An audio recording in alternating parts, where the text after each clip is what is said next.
Champions of Asia once more in cricket and netball.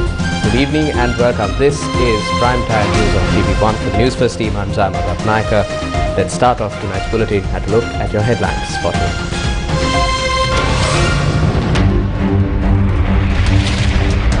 Asia Cup triumph will help Sri Lanka in the T20 World Cup preparation, says captain Dasun Shanaka.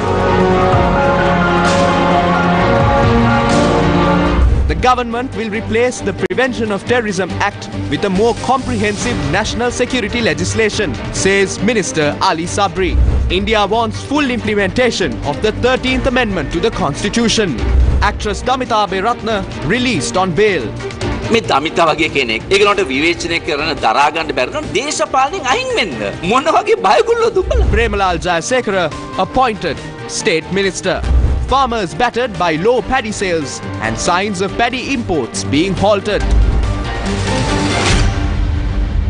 In your top story for tonight, yesterday, Sunday the 11th of September 2022, will certainly go down in history as one of the most memorable days in Sri Lanka's sporting timeline.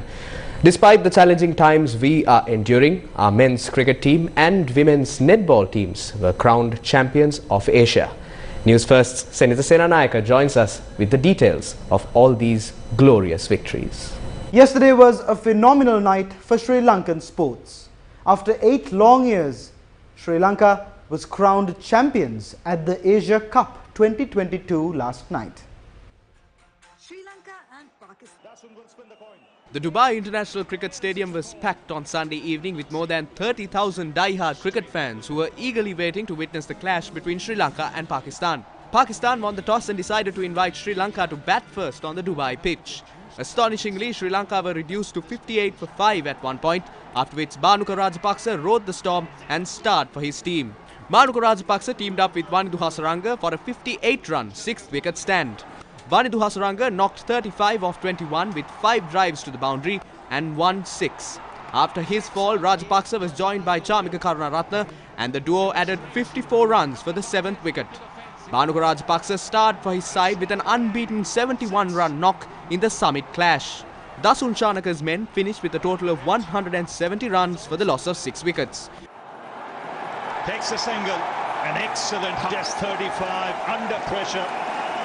5 boundaries and a 6. That's high.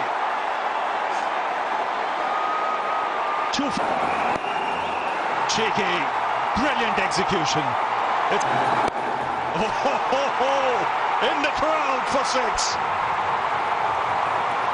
What a way to finish. You said a blow. That's a hammer. In reply, Pakistan folded for just 147 runs, with Wanidhu Hasaranga claiming 3 wickets, but it was the young Pramod Madushan who took everyone by surprise with a 4-wicket haul. Hasaranga, who was adjudged player of the tournament, effectively derailed Pakistan's chase when the spinner dismissed the dangerous Mohammad Rizwan, Asif Ali and Kushdil Shah in the same over.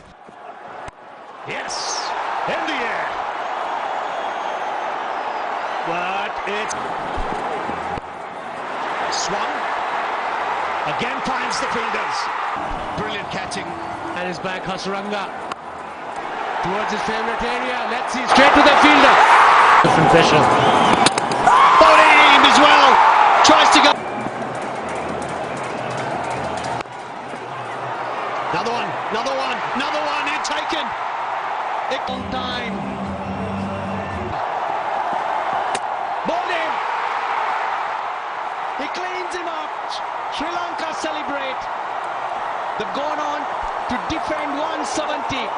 5 wins on the trot, which Sri Lankans haven't seen in a long time. What a tremendous performance. Dasun Shanaka, the captain. Yeah, congratulations to Sri Lanka. What a performance. Under huge. Bhanuka Rajapaksa was named man of the match for his 71-run blitz.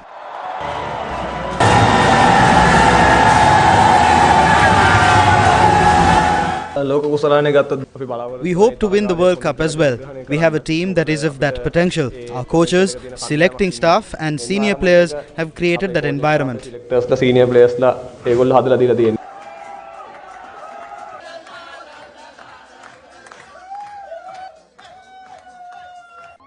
Sri Lanka became 6-time Asia Cup champions and won the 2022 edition after a lapse of 8 long years. The victorious Sri Lanka cricket team were applauded for their much-needed win. Sri Lanka cricket fans gathered at multiple locations to watch the Asia Cup final last night. Here's how they celebrated the big win.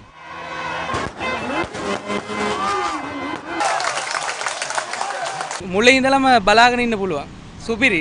ඇත්තටම සුබපතන ලංකාවේ team එකට මේ වෙලාවේ රටට වෙන්න ඕනේ දෙයක්. මොකද ධනාත්මක දේවල් තමයි අපිට ඕනේ. මුළු ලෝකෙම ජයග්‍රාහක බවට පත් වෙන්න මේක හොඳ ධනාත්මකව ගන්න පුළුවන්. පාකිස්තාන වගේ ප්‍රබල කණ්ඩායමක් මේ වගේ අවස්ථාවකදී බීට් කරන්න ලැබිච්ච එක ගැන අපේ කට්ටිය ක්‍රීඩා කරපු විදිය ගැන ගොඩක් ආඩම්බර වෙනවා. Sri Lanka also beat Singapore at the Asian Netball Championships and clinched the title of the Asian Netball Champions for the 6th time.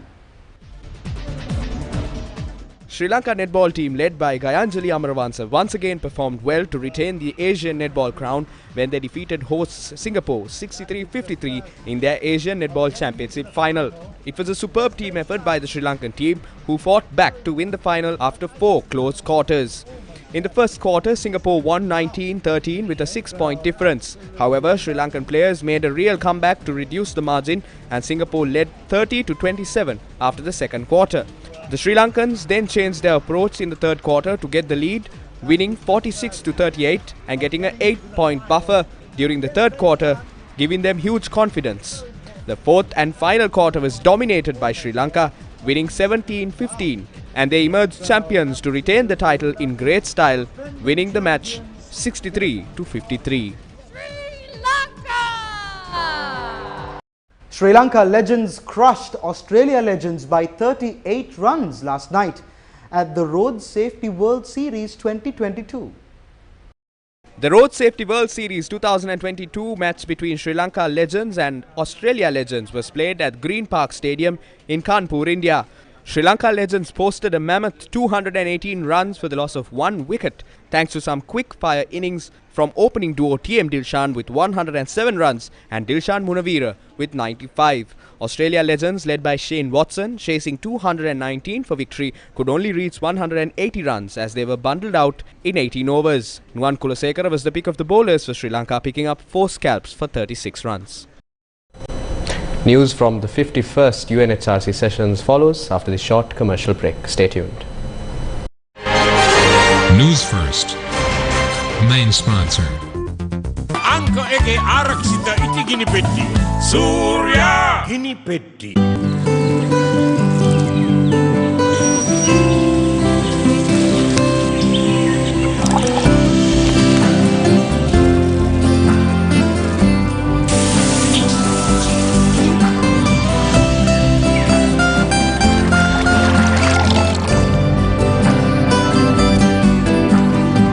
නිවෙස පුරා ගලන මේ සතුට සුරක්ෂිත කරන්නේ Eslon Insight.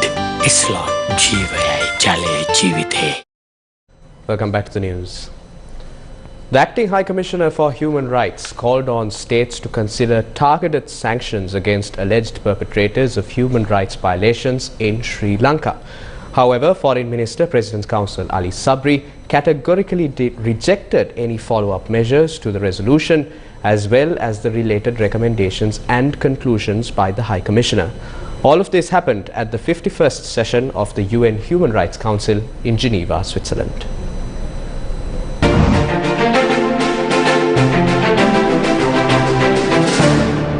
The Human Rights Council will hold its 51st regular session from the 12th of September to the 7th of October at the Palais des Nationaux in Geneva.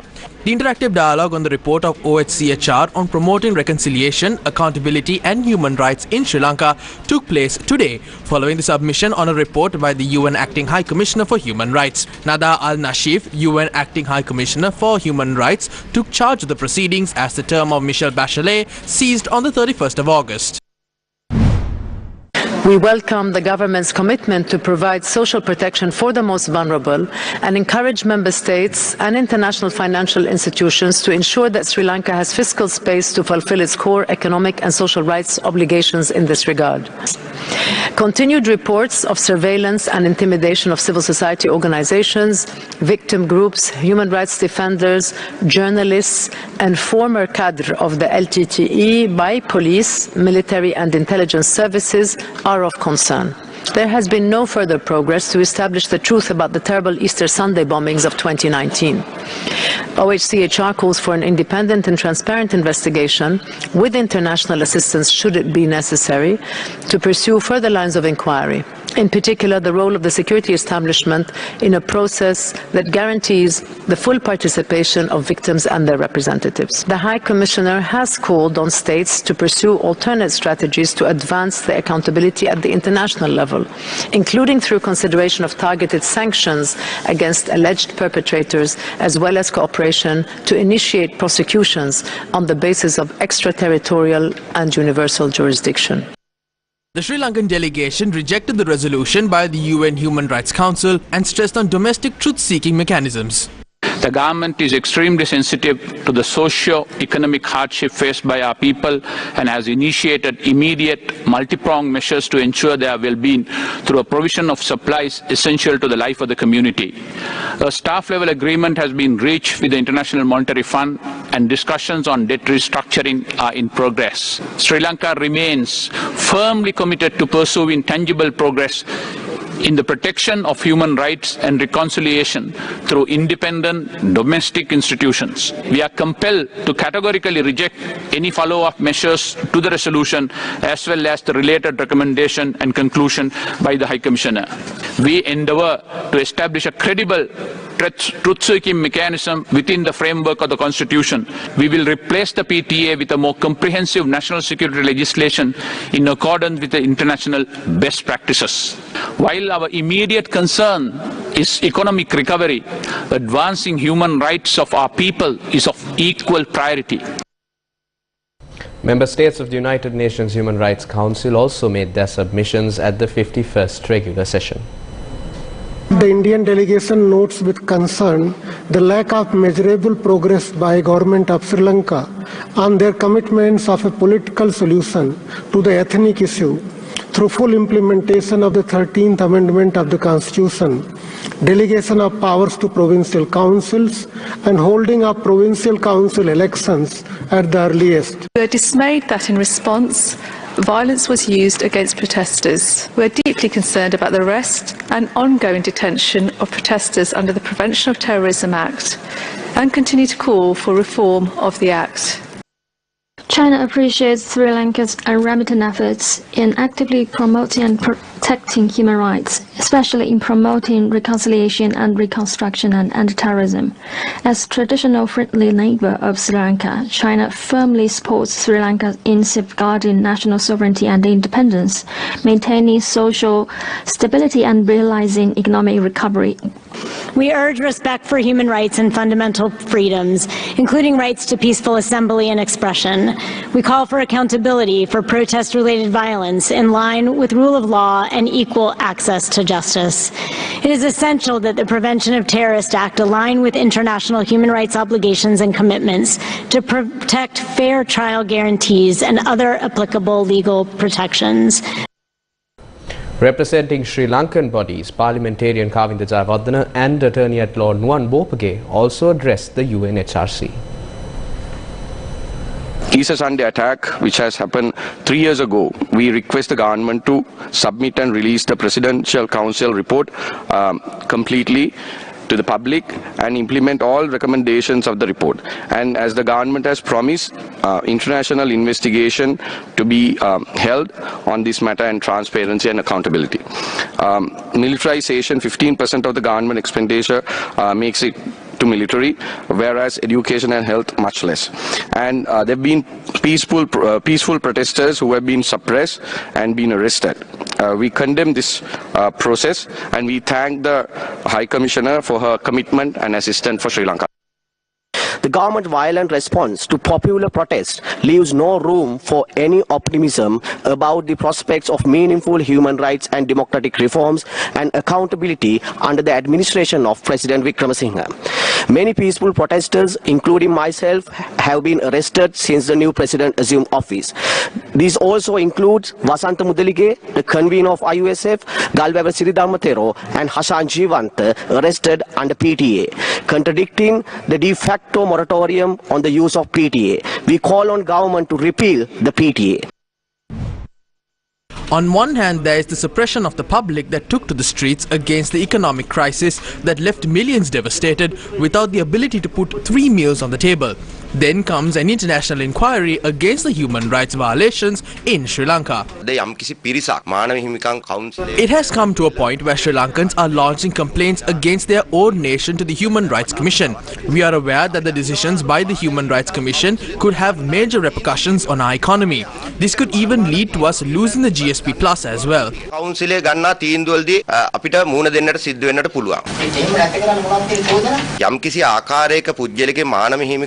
කඩවීමක් දුවෙලා තියෙනවා නම් අපිට පුළුවන් රට තුල මේ යාන්ත්‍රණය තුල ඒ ප්‍රශ්නේ විසඳ ගන්න. මානවකම් කඩවීමක් කරා නම් කරේ රට ජනතාවට පාලනය. ඇයිනම් මානව කඩවීමක් කරේ? එහෙම නොකරේද? නෑ කරයි කියන එක මම පිළිගන්නේ නැහැනේ. කරයි කියලා කියන්නේ ඒ යන නියෝජිතෝනේ. A few members of the opposition have visited Geneva.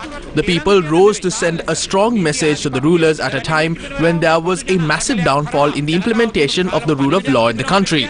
These members of the opposition took part in a Human Rights Council session to bring liberty and justice to the people of Sri Lanka.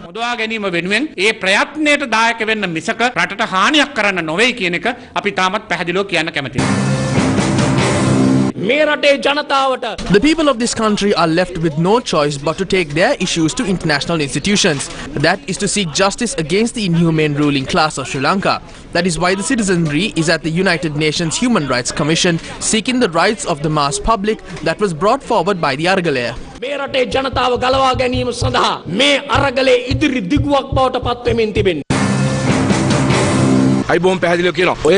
We say with accountability that we, the members of the Aragale, do not involve ourselves in such third-class acts, unlike these politicians who are ruling Sri Lanka. They reached out to the international community because the rulers did not have any regard for the sufferings of the people. The people are unable to put food on the table and farmers don't have fertilizer. The sick are suffering without medicine. The kids in school don't have textbooks. The international community must be made aware of what's going on in Sri Lanka. A silent protest was held opposite the UN Human Rights Office in Geneva, Switzerland today. The protest was organized by Sri Lankans. Instead of giving the change the people demanded, the Ranil Rajapaksa government is using its power undemocratically to ensure that corrupt political tradition. They're using the PTA to detain 3 student leaders for 90 days. We don't know for how long they will be held under arrest. I think through all these efforts, we hope we will be able to portray the real situation in the country to the world and get justice for our motherland.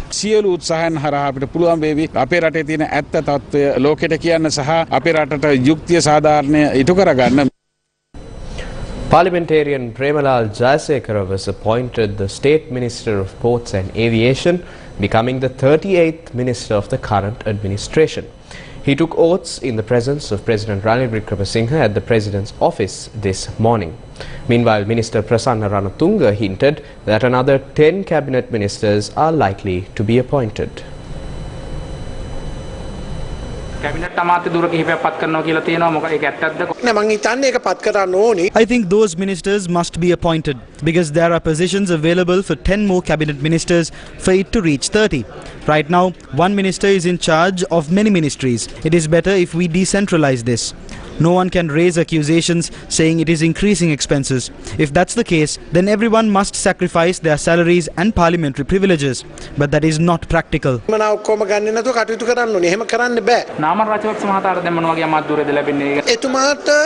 He is eligible for a ministerial portfolio. He received the most amount of votes from the Hambantota district. It is the opposition and the drug-influenced Aragale that has a Rajapaksa phobia. that is not the view of the general public. No, not at all. Dinesh Gunawardena is a well-seasoned politician. There is no need for a change of Prime Minister. All of us in the Ohchr will back him. These comments were made by Minister Prasanna Ranatunga during an event held for Tenuka Vidanagamage, who assumed duties as the new State Minister of Urban Development and Housing. Colombo Fort Magistrate Tilinagamage today ordered for the release of veteran actress Damita Aberatna on 2 personal bails of 500,000 rupees each. The order was issued after considering a request filed by her counsels. President's Counsel Rienzi Arsakularatna, presenting facts in court through a motion today, appealed for Damita Aberatna to be released subject to any suitable conditions.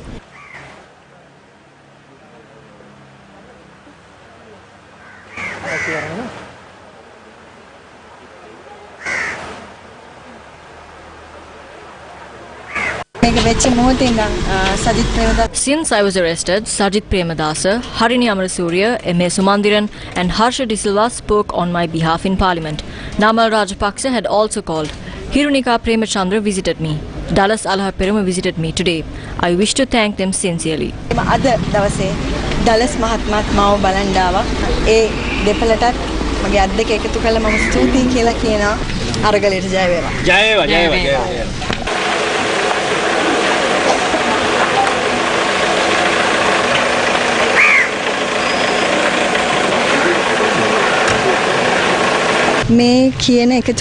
I do not accept any of these allegations because I have not done anything wrong.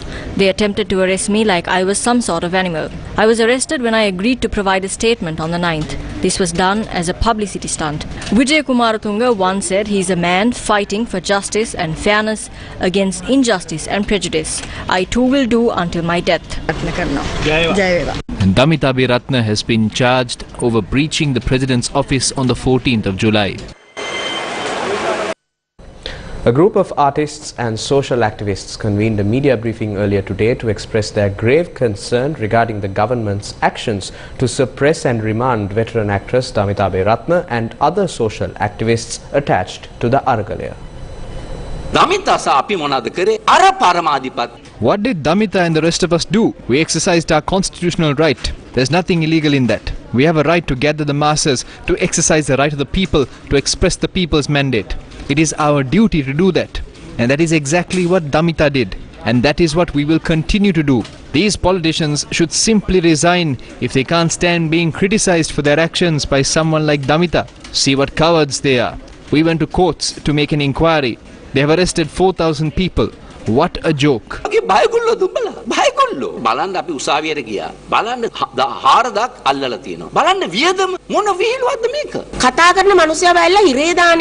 the government should do is to listen to the voice of the people and bring forward solutions for these crises. But they are simply shooting the messenger instead. In a time where they are appointing one state minister after the other, let the people join hands together to find solutions for the voice of the people. Not to fight, but to find solution. Because we are not terrorists.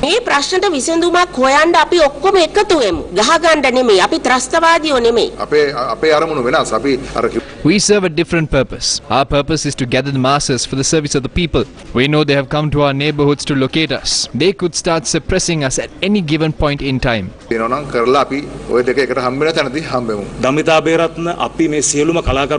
Damita Aberatna, but all of us artists took to the streets demanding the rulers for a better Sri Lanka. Not because of any hidden agenda or in support of any political party. Everyone has their own personal political opinion.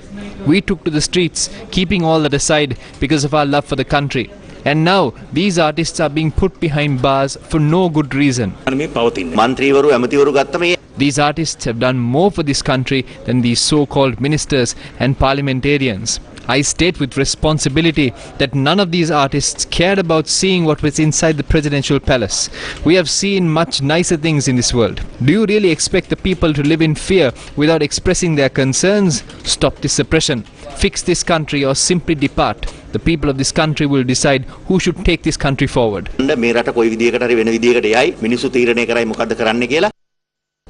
The World Food Programme and the United Nations Food and Agriculture Organization has warned that the food crisis in Sri Lanka is likely to worsen amid poor agricultural production, price spikes and the ongoing economic crisis.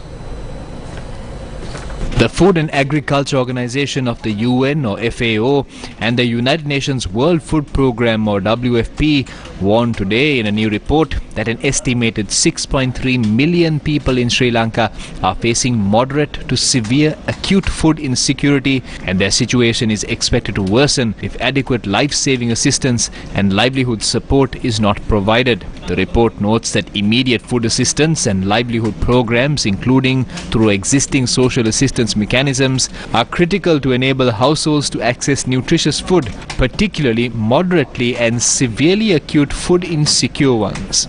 Without assistance, the food security situation is expected to deteriorate further, particularly during October 2022 to February 2023 lean season, driven by poor harvests of staple foods, in particular paddy rice, and the ongoing economic crisis. The key recommendations by the joint FAO-WFP mission are the immediate provision of food or cash-based assistance to vulnerable and marginalized communities, including pregnant and breastfeeding women, women-headed households and persons with disabilities, to help them meet their immediate food and nutrition needs. The report also recommends the immediate provision of agricultural inputs, including fertilizers, focusing on smallholder farmers. The report outlines the need to support households to establish home gardens and backyard gardening to enhance their nutritional status, while providing adequate amounts of fuel to ensure effective planting, harvesting, transportation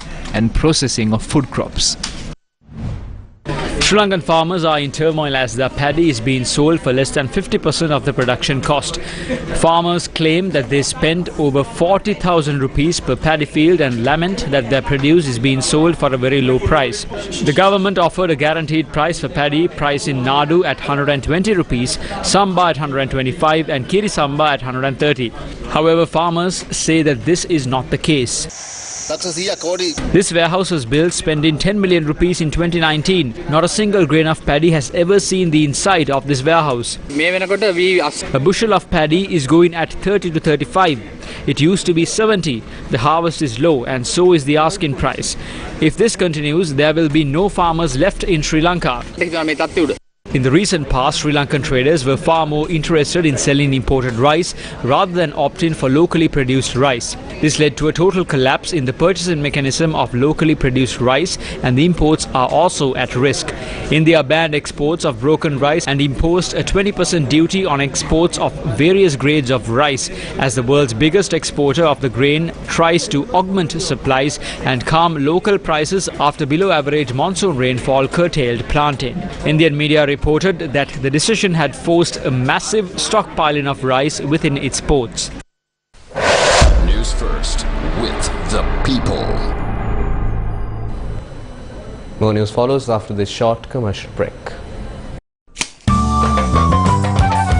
Lovatama Elia denna dilena Surya Amataka vinnema nati namaki Surya Mohotin dalvena gini kura Surya Kavadat namagat gini petti Surya Kavadat namagat gini petti Surya Kavadat kotanat samage vishwase dinagat Anko eke arakshita iti gini petti Surya gini petti.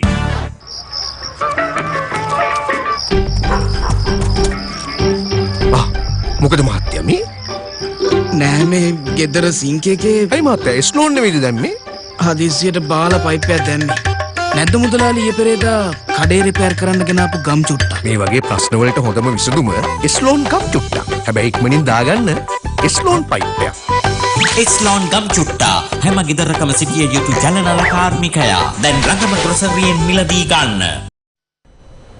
Welcome back to the news. Leader of the opposition Sajith Premadasa says even though the former Prime Minister resigned, his puppets are within the government. The Finance Minister resigned, the Prime Minister resigned, the President too resigned.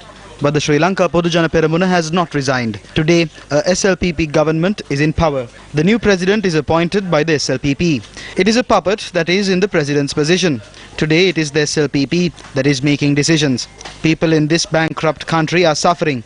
They don't have food to eat. At a time like this, 34 are given ministries as per the list of the Crow. The opposition leader expressed these views at the SJB electoral meeting in Putlam yesterday. BizFast. The Central Bank of Sri Lanka has arranged to hold an auction of treasury bills worth 80 billion rupees on the 14th. The related bids can be submitted until 11 a.m. that day. CBSL announced that the payments should be made on September 16. In news from overseas, King Charles III has promised to follow the late Queen's selfless duty in his first address to both houses of Parliament as monarch. As Shakespeare says of the earlier Queen Elizabeth, she was a pattern to all princes living.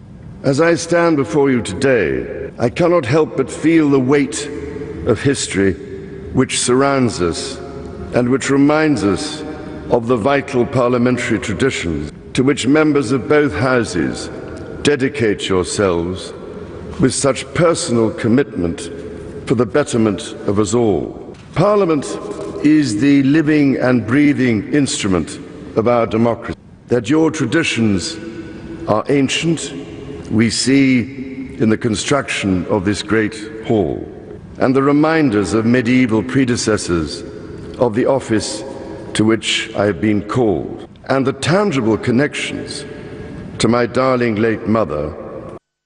His Majesty the King's speech followed condolences from speakers of the House of Commons and Lords. State trumpeters played a fanfare as King Charles made his way through Westminster Hall while the royal standard was raised in place of the half-mast. King Charles III and the Queen Consort then flew to Edinburgh to take part in a series of events as Scotland says its farewell to the Queen.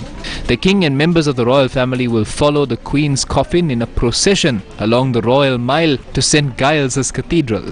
They will then take part in a service of remembrance for the Queen. She will lie at rest until Tuesday afternoon, allowing members of the public to pay their last respects. Preparations have been made to accommodate a queue that could stretch from the historic cathedral to the city's Meadows Park. The Queen will lie in state for 4 days before her funeral at Westminster Abbey on Monday, the 19th of September, a bank holiday. A national minute's silence will be held on Sunday at 8 p.m, the night before the Queen's funeral.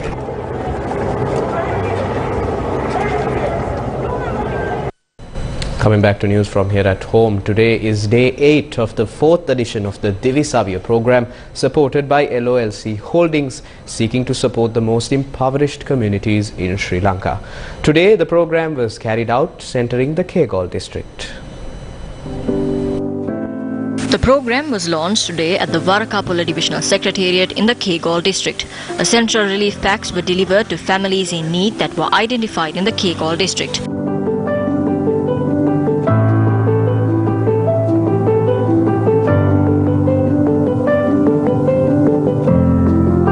Under the Divisavya program, essential goods are being distributed to low-income families facing serious financial difficulties across Sri Lanka.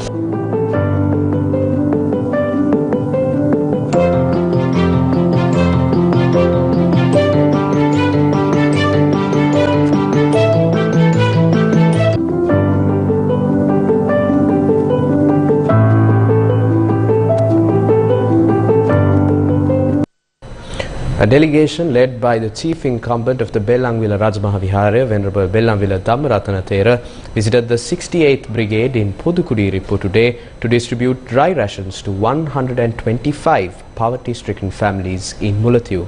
Many military officials were also present at the event. Humanitarian aid was provided through financial contributions from members of the Buddhist Library in Singapore.